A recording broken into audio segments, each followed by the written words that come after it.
नमस्कार विद्यार्थी मित्रांनो, मी रुपाली देवरमणी। आज इयत्ता 12वी इकॉनॉमिक्स या विषयाबद्दल चर्चा करायचं आहे। तर प्रकरण 8वा आहे भारतातील सार्वजनिक वित्त व्यवहार या पाठाविषयी आपल्याला चर्चा करायचं आहे। तर सार्वजनिक वित्त व्यवहारातील प्रमुख घटक गेल्या तासाला आपण पाहिलेला आहोत। सार्वजनिक वित्त व्यवहार आणि खाजगी वित्त व्यवहार यातील फरक सुद्धा आपण पाहिलेला आहोत।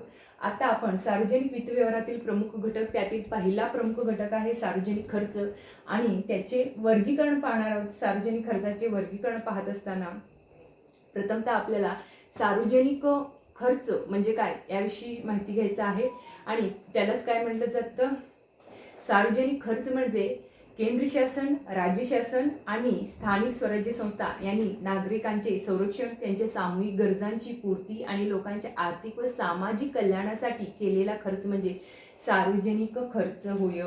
अशा प्रकारे सार्वजनिक खर्चाची व्याख्या केली जाते। सार्वजनिक खर्चाची व्याख्या केली जाते। तर विद्यार्थ्यांनो, परत एकदा मी तुम्हाला सार्वजनिक खर्च म्हणजे नेमकं काय या मुद्द्याविषयी मी चर्चा सांगणार आहे। तर सार्वजनिक खर्च म्हणजे केंद्र शासन, राज्य शासन आणि स्थानिक स्वराज्य संस्था यांनी नागरिकांचे संरक्षण आणि त्यांच्या सामूहिक गरजांची पूर्ती आणि लोकांच्या आर्थिक व सामाजिक कल्याणासाठी केलेला खर्च म्हणजे काय असतो, तो सार्वजनिक खर्च असतो। केंद्र शासन, राज्य शासन आणि स्थानिक स्वराज्य संस्था यांनी नागरिकांचे संरक्षण, त्यांच्या सामूहिक गरजांची पूर्ती आणि लोकांच्या आर्थिक व सामाजिक कल्याणासाठी केलेला खर्च म्हणजे यालाच आपण काय म्हणणार आहोत, सार्वजनिक खर्च म्हणणार आहोत। तर 20व्या शतकापर्यंत बहुसंख्य देशांनी निर्हस्तक्षेपाचे धोरण स्वीकारले होते। या धोरणाअंतर्गत शासनाच्या कार्यशक्तीच्या कार्यापर्यंत मर्यादित होती। परंतु आधुनिक शासन केवळ संरक्षण आणि नागरी प्रशासन अशी सक्तीची कार्यच करतात असे नाही, तर आपल्या देशात आर्थिक व सामाजिक विकासाचा प्रसार करण्यासाठीही ऐच्छिक कार्य करत असतात। त्यामुळे अलीकडील काळात सर्व खर्चात सातत्याने वाढ होत आहे। म्हणून सार्वजनिक वित्त व्यवहारात खर्चाचा अभ्यास हा एक महत्त्वपूर्ण भाग आहे। अशा प्रकारे आपण सार्वजनिक खर्चाचे वर्गीकरण आता पाहणार आहोत। निरनिराळ्या अर्थशास्त्रज्ञांनी भिन्न भिन्न आधारावर सार्वजनिक खर्चाचे वर्गीकरण केलेले आहे। सार्वजनिक खर्चाचे काही महत्त्वपूर्ण प्रकारांचा आता आपण अभ्यास करूया। त्यामध्ये पहिला प्रकार आहे महसुली खर्च। पहिला प्रकार आहे महसुली खर्च। महसुली खर्च हा सर्वसाधारणपणे शासकीय खात्यावर आणि विविध सेवांवर केला जातो। हा खर्च नियमितपणे उद्भवतो। उदाहरणार्थ शासनाचा प्रशासकीय खर्च, शासकीय कर्मचाऱ्यांचे पगार व भत्ते, निवृत्ती वेतन, वैद्यकीय सेवा आणि सार्वजनिक आरोग्याचा खर्च इत्यादी। अशा प्रकारे महसुली खर्च आपण पाहिलेला आहोत। आता दुसरा आहे भांडवली खर्च। बघा, भांडवली खर्च म्हणजे देशाच्या वृद्धी व विकासासाठी नव्याने केला जाणारा खर्च होय। उदाहरण म्हणजे विविध विकास प्रकल्पातील मोठ्या गुंतवणुका, शासकीय कर्जाची परतफेड, राज्य शासन आणि शासकीय कंपन्यांना दिलेली कर्ज इत्यादी भांडवली खर्चाची काय आहेत, उदाहरणे आहेत। त्यानंतरचा आहे विकासात्मक खर्च। विकासात्मक खर्च म्हणजे विकासात्मक खर्च हा उत्पादक स्वरूपाचा असतो, ज्या खर्चामुळे रोजगार निर्मिती, उत्पादन वाढ, किंमत स्तर इत्यादी बदल घडून वाढ होते, त्याला विकासात्मक खर्च असे म्हणतात। उदाहरण म्हणजे आरोग्य, शिक्षण, औद्योगिक विकास, सामाजिक कल्याण, संशोधन आणि विकास यावरील खर्च इत्यादी। त्यानंतरचा आहे विकासेतर खर्च। विकासेतर खर्च शासनाच्या ज्या खर्चामुळे देशात कोणताही प्रत्यक्ष उत्पादक परिणाम होत नाही, त्याला विकासेतर किंवा बिगर विकास खर्च असे म्हणतात। उदाहरण प्रशासकीय खर्च, युद्ध खर्च इत्यादी हे खर्च काय आहे, अनुत्पादक स्वरूपाचे असतात। अशा प्रकारे आपण सार्वजनिक खर्चाचे वर्गीकरण पाहिलेले आहोत। त्यामधील पहिला प्रकार होता महसुली खर्च, त्यानंतरचा आहे भांडवली खर्च, त्यानंतरचा आहे विकासात्मक खर्च आणि चौथा आहे विकासेतर खर्च। आता आपल्याला शासनाच्या सार्वजनिक खर्चात वाढ होण्याची कारणे पाहायची आहेत। तर भारतासारख्या विकसनशील देशाच्या एकूण सार्वजनिक खर्चात वाढ होताना दिसून येते। काही महत्त्वाचा अभ्यास आपण करणार आहोत। बघा, त्यामध्ये पहिलं घटक आहे शासनाच्या कार्यात वाढ। शासनाच्या सार्वजनिक खर्चात वाढ होण्याची कारणमध्ये पहिलं कारण आहे शासनाच्या कार्यात वाढ। बघा, या अगोदर वर उल्लेख केल्याप्रमाणे देशाच्या सामाजिक आणि आर्थिक विकासाकरता आधुनिक शासन अनेक कार्य पार पाडत असते।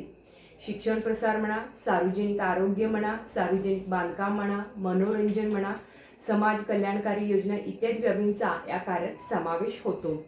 यावरून असे आढळून येते की शासन सातत्याने नवनवीन कार्ये स्वीकारत आहे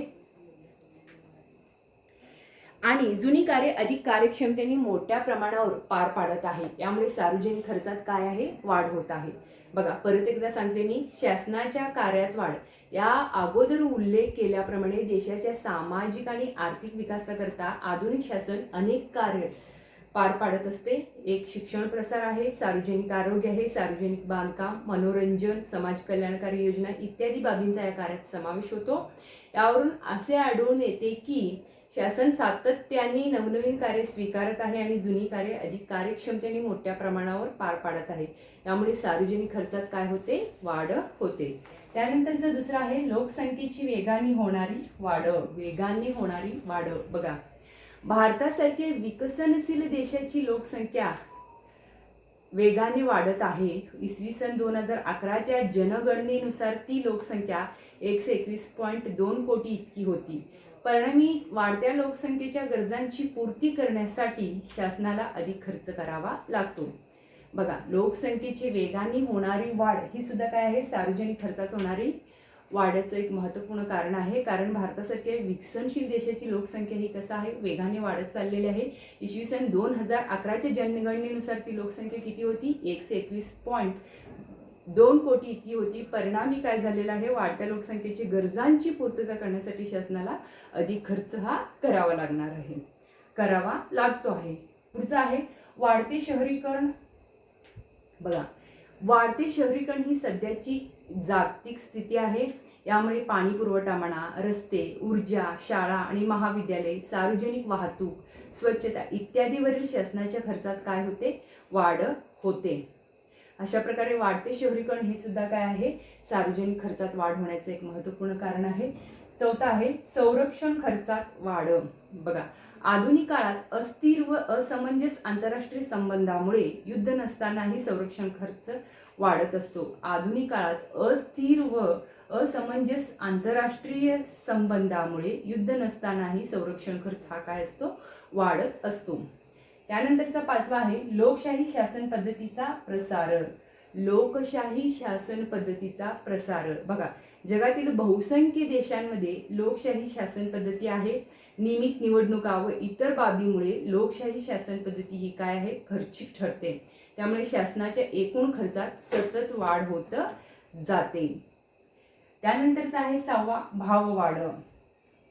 बघा, एखाद्या खाजगी व्यक्तीप्रमाणेच आर्थिक व सामाजिक विकासासाठी शासनाला बाजारातून वस्तू व सेवांची खरेदी करावी लागते. सर्वसाधारणपणे किंमत वाढीची प्रवृत्ती दिसून येते. त्यामुळे शासनाला वाढीव खर्च हा करावा लागतो.